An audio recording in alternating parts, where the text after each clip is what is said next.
और इस बीच कल रात अमेरिका ने ईरान पर एक बार फिर से हमले शुरू कर दिए।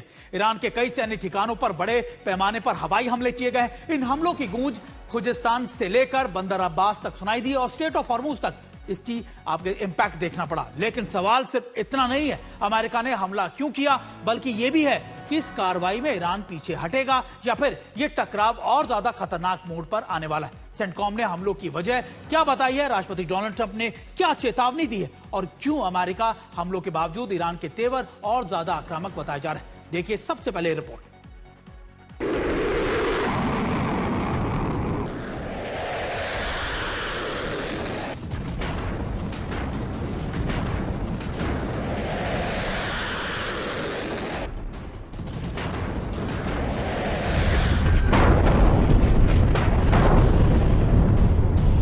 ईरान के खुजिस्तान प्रांत से लेकर बंदर अब्बास तक शदगान, अरबंद कनार, अबादान और अहवाज में एक के बाद एक कई जोरदार धमाके हुए हैं।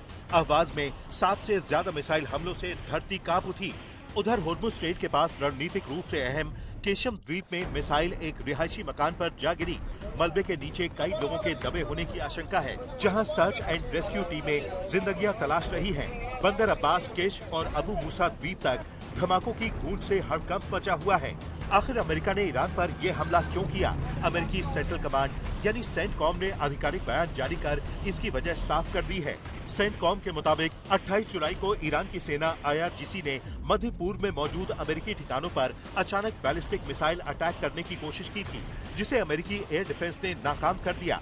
इसी हमले के जवाब में अमेरिकी वायुसेना और नौसेना ने 29 जुलाई की रात ईरान में IRGC के ठिकानों पर भारी हवाई हमले किए। सेंटकॉम ने बताया कि उन्होंने IRGC के सैन्य कमांड सेंटरों, मिसाइल और ड्रोन ठिकानों, तटीय निगरानी सेंटरों और नौसैनिक संपत्तियों को निशाना बनाकर पूरी तरह तबाह कर दिया है, ताकि अमेरिकी बलों और होर्मुज स्ट्रेट से गुजरने वाले जहाजों को सुरक्षित रखा जा सके। अमेरिका के हाथों हुई इस तबाही की पटकथा कुछ घंटे पहले ही लिखी गई थी। अमेरिकी राष्ट्रपति डोनाल्ड ट्रंप ने कहा था, बीती रात जॉर्डन पर ईरान ने जो सरप्राइज अटैक किया, उसके बाद अमेरिका करारा पलटवार करेगा। लेकिन सवाल उठता है कि क्या इतने भारी हमलों के बाद ईरान झुक गया है? तो न्यूयॉर्क टाइम्स की ताजा रिपोर्ट एक अलग ही कहानी बयान कर रही है। हमलों के बावजूद ईरान घुटने टेकने के बजाय और अधिक आक्रामक होकर उभरा है।